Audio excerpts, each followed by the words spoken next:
बच्चों सुप्रभात।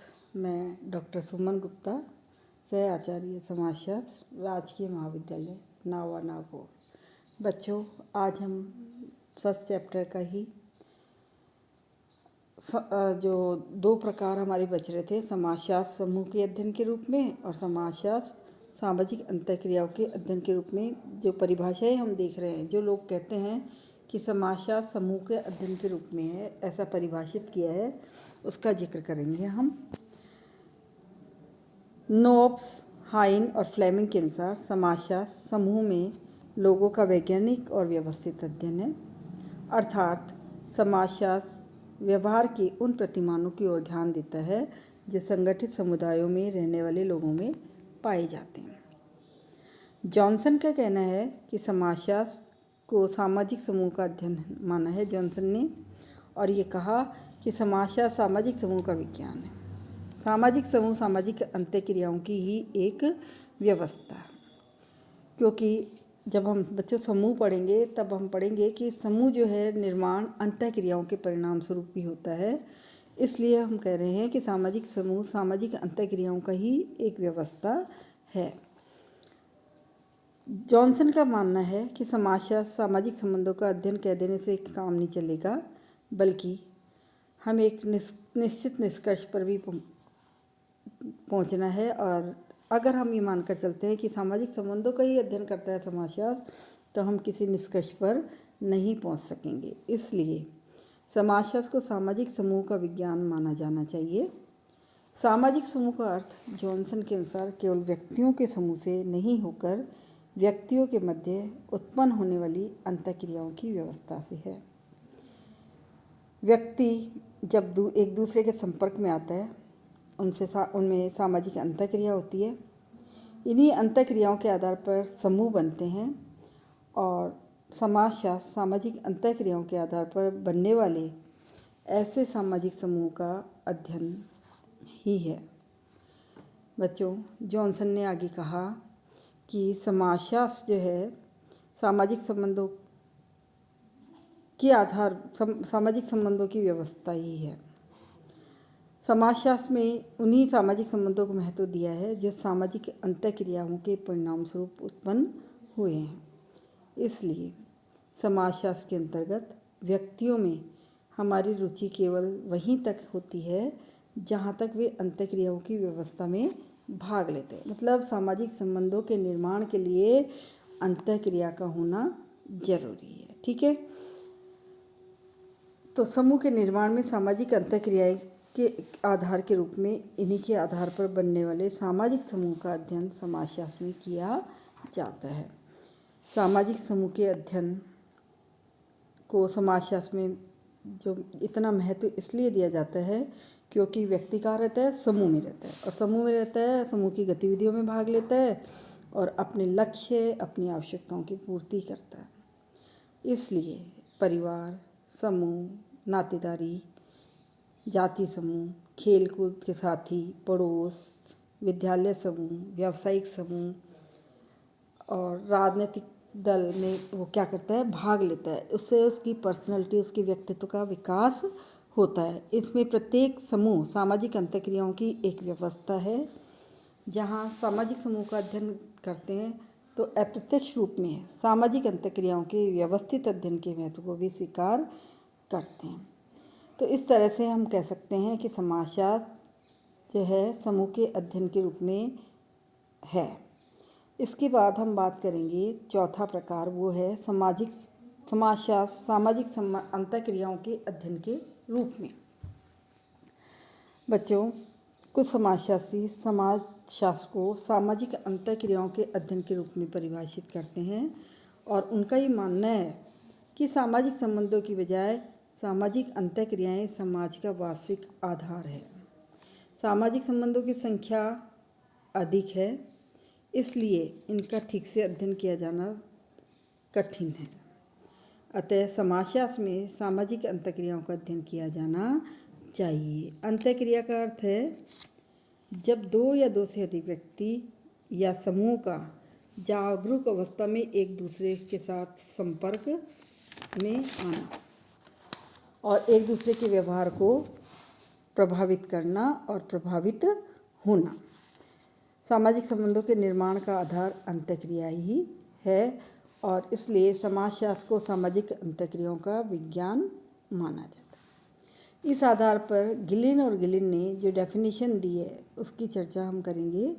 और गिलिन और गिलिन कहते हैं कि व्यापक अर्थ में समाजशास्त्र व्यक्तियों के एक दूसरे के संपर्क में आने के फलस्वरूप उत्पन्न होने वाली अंतःक्रियाओं का अध्ययन कहा जा सकता है। दूसरी डेफिनेशन दी है गिन्सबर्ग ने। गिन्सबर्ग का कहना है समाजशास्त्र मानवीय अंतःक्रियाओं और अंतर संबंधों में उनकी दशाओं और परिणामों का अध्ययन है।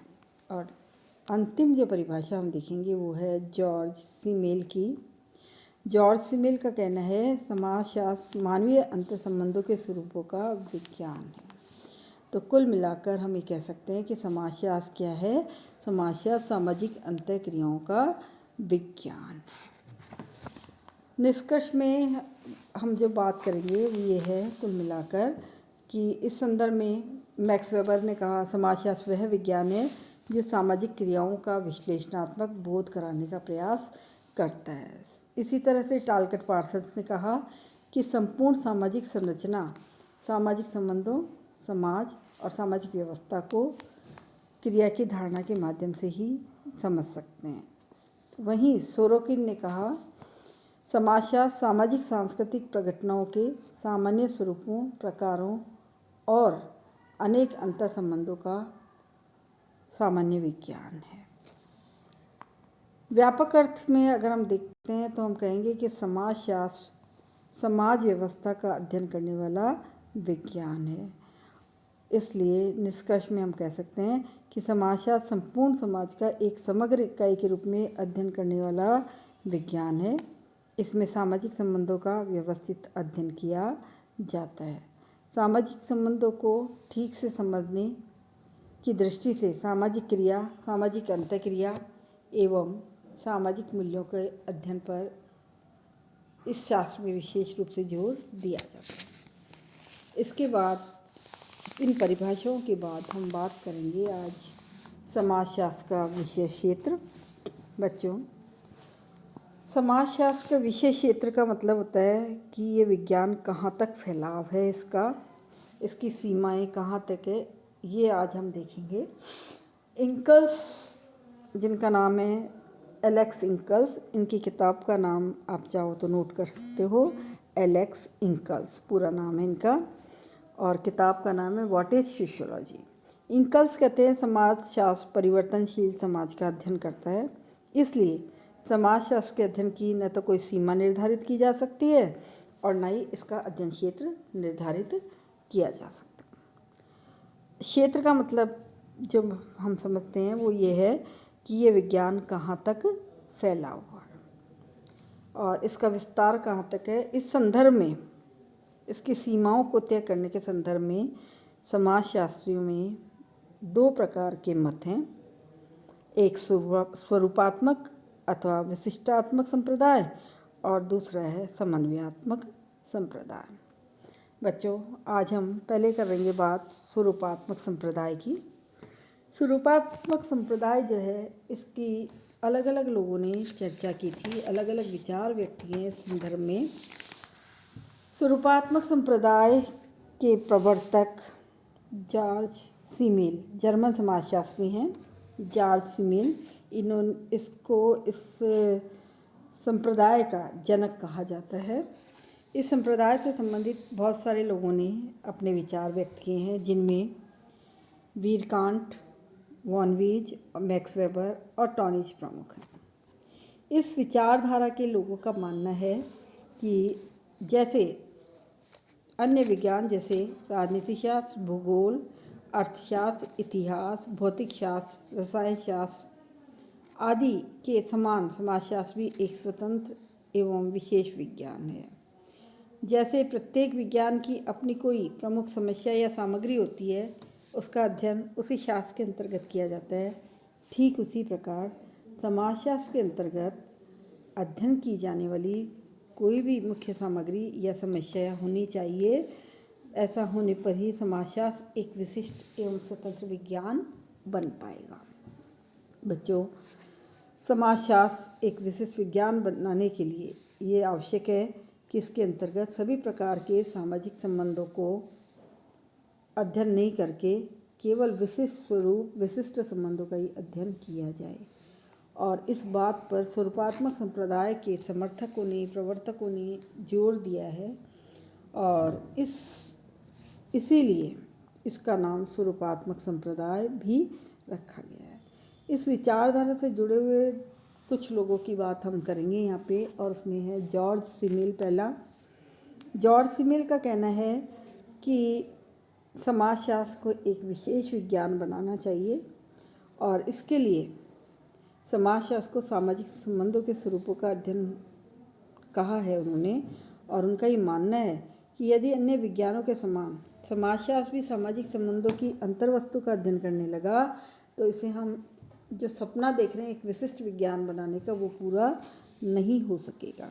इसलिए समाजशास्त्र को सामाजिक संबंधों के स्वरूपों का अध्ययन ही करना चाहिए।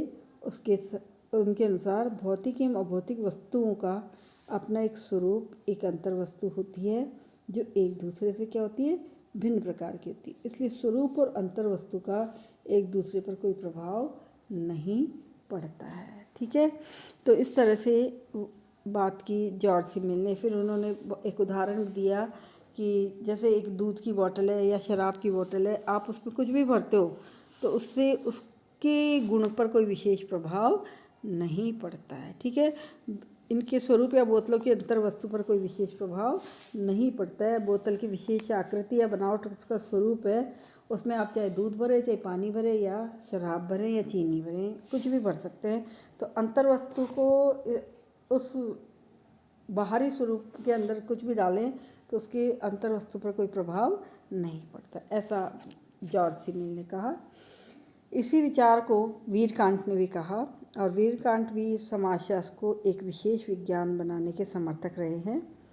उनका कहना है कि यदि समाजशास्त्र को अस्पष्टता एवं अनिश्चितता के आरोपों से बचाना है तो उसे किसी मूर्त समाज का ऐतिहासिक दृष्टि से अध्ययन नहीं करना चाहिए। समाजशास्त्र को तो एक विशिष्ट विज्ञान के रूप में मानसिक संबंधों के स्वरूपों का ही केवल अध्ययन करना चाहिए, ऐसा वीरकांट ने कहा। जो व्यक्तियों को एक दूसरे के से अथवा समूह से बांधते हैं, समाजशास्त्र इस पर विचार नहीं करता कि पिता और पुत्र अथवा माता और पुत्र में क्या संबंध है। वह तो यश और सम्मान, प्रेम, लज्जा, स्नेह, सहयोग, त्याग, सहानुभूति इनका ही अध्ययन करता है। तो समाजशास्त्र को इन्हीं मानसिक अथवा भावनात्मक तत्वों या संबंधों के स्वरूपों तक अपने को सीमित रखना चाहिए, ऐसा वीरकांट ने कहा है। फिर इसके बाद हम बात करते हैं वॉन वीज की। वॉन वीज ने भी समाजशास्त्र को एक विशेष विज्ञान बनाने पर जोर दिया है और उनका कहना है कि समाजशास्त्र एक विशिष्ट सामाजिक विज्ञान है जो मानवीय संबंधों के स्वरूपों का अध्ययन है और यही उसका विशिष्ट क्षेत्र भी है। तो इस तरह से वॉन वीज ने अपने विचार व्यक्त किए और इसी बात को मैक्स वेबर ने भी कहा कि मैक्स वेबर समाजशास्त्र को एक विशिष्ट विज्ञान मानते हैं। उनका कहना है कि समाजशास्त्र सामाजिक क्रियाओं का अध्ययन है। सामाजिक क्रियाओं को आपने उन व्यवहारों के रूप में स्पष्ट किया है जो कि अर्थपूर्ण होते हैं, जो अन्य व्यक्तियों के व्यवहारों से प्रभावित होते हैं। तो इस तरह से मैक्स वेबर का कहना है कि सामाजिक क्रियाओं का आधार व्यवहार है। अतः समाजशास्त्र का कार्य सामाजिक व्यवहार को समझना और उसकी व्याख्या करना है। अंत में हम कहेंगे स्वरूपात्मक संप्रदाय के अन्य समर्थकों में टॉनीज, बोगल, रॉस, पार्क एवं बर्गेस आदि भी हैं, जिन्होंने इसके संबंधों के स्वरूपों के अध्ययन से इसको सीमित बनाते हैं, ऐसा कहा। इसके बाद हम बात करेंगे स्वरूपात्मक संप्रदाय की आलोचना में हम देखते हैं कि पहली आलोचना इस संप्रदाय की कुछ कमियां हैं जो फीचर ने कहा है। पहली है, स्वरूपात्मक संप्रदाय से संबंधित विद्वानों का ये कहना गलत है कि सामाजिक संबंधों के स्वरूपों का अध्ययन किसी अन्य विज्ञान के द्वारा नहीं किया जा सकता। समाजशास्त्र एक नवीन विज्ञान है और नवीन विज्ञान के रूप में इसका अध्ययन किया जाना चाहिए, ऐसा कहना निराधार है। आलोचकों का में सोरोकिन का कहना है, स्वरूपों का अध्ययन अन्य विज्ञानों के द्वारा भी किया जाता है, अतः समाजशास्त्र के लिए मानवीय संबंधों के स्वरूपों के विज्ञान में कोई स्थान नहीं। दूसरी आलोचना है अंतर्वस्तु के भेद को लेकर कि इन्होंने कहा कि एक दूसरे से पृथक मानते हैं। इस संप्रदाय के समर्थकों ने स्वरूप और अंतर्वस्तु को अलग अलग माना है, लेकिन सामाजिक संबंधों के स्वरूप और अंतर्वस्तु एक दूसरे से अलग करना संभव नहीं है। फिर नेक्स्ट है, इस संप्रदाय के समर्थक समाजशास्त्र को अन्य सामाजिक विज्ञानों से पृथक एवं एक स्वतंत्र और परिशुद्ध विज्ञान बनाना चाहते हैं। इसलिए लेकिन ऐसा संभव होना मुश्किल है, ऐसा होना संभव नहीं है। इसका कारण ये है कि विभिन्न सामाजिक विज्ञानों में पारस्परिक निर्भरता पाई जाती है। सभी सामाजिक विज्ञान थोड़ी बहुत मात्रा में एक दूसरे से कुछ ना कुछ ग्रहण करते हैं, एक दूसरे को कुछ ना कुछ देते अवश्य हैं। इस संदर्भ में सोरोकिन ने कहा भी है कि शायद ही ऐसा कोई विज्ञान होगा जो अन्य विज्ञानों से किसी न किसी रूप में संबंध नहीं रखता हो। नेक्स्ट आलोचना है, इस संप्रदाय के समर्थक समाजशास्त्र को एक नवीन विज्ञान मानते हैं। इसके अध्ययन क्षेत्र को सीमित रखने पर जोर देते हैं और उनका ये कहना है कि वे सामाजिक संबंधों के कुछ विशिष्ट स्वरूपों का ही अध्ययन किया जाना चाहिए, वहीं तक सीमित होना चाहिए, लेकिन उनकी ये मान्यता आलोचकों को स्वीकार नहीं है। फिर नेक्स्ट है, समाजशास्त्र समग्र के रूप में समाज का विज्ञान है और ये बात प्रमाणित भी हो चुकी है कि सामाजिक जीवन के विभिन्न पक्ष एक दूसरे के साथ घनिष्ठ रूप से जुड़े हुए हैं, संबंधित हैं। यदि सामाजिक जीवन में कि किसी भी एक भाग या एक पक्ष में कोई परिवर्तन आता है तो उसका प्रभाव अन्य भागों, अन्य पक्षों पर अवश्य ही पड़ता है। अतः संप्रदाय के समर्थकों के अनुसार समाजशास्त्र के अंतर्गत केवल सामाजिक संबंधों के अध्ययन पर ही जोर दिया गया। और अंतिम आलोचना है, इस संप्रदाय के समर्थकों ने सामाजिकरण के स्वरूपों और सामाजिक संबंधों के स्वरूपों में कोई अंतर नहीं किया है तथा दोनों को एक दूसरे का पर्यायवाची माना है, जबकि वास्तव में ये एक दूसरे के पर्यायवाची नहीं है, बिल्कुल अलग अलग है। सामाजिक संबंधों के स्वरूपों में केवल सामाजिकरण के ही नहीं बल्कि असामाजिकरण के स्वरूप भी पाए जाते हैं। अतः इस संप्रदाय की मान्यताएं सही नहीं है। इसके समर्थक समाजशास्त्र के अध्ययन क्षेत्र को ठीक से स्पष्ट करने में असमर्थ रहे हैं। बच्चों, आज के लिए इतना ही। कल फिर मिलेंगे हम और कल हम करेंगे इसका दूसरा संप्रदाय, स्वरूपात्मक संप्रदाय के बाद स्वमन्वयात्मक संप्रदाय। तो मिलते हैं हम कल। धन्यवाद।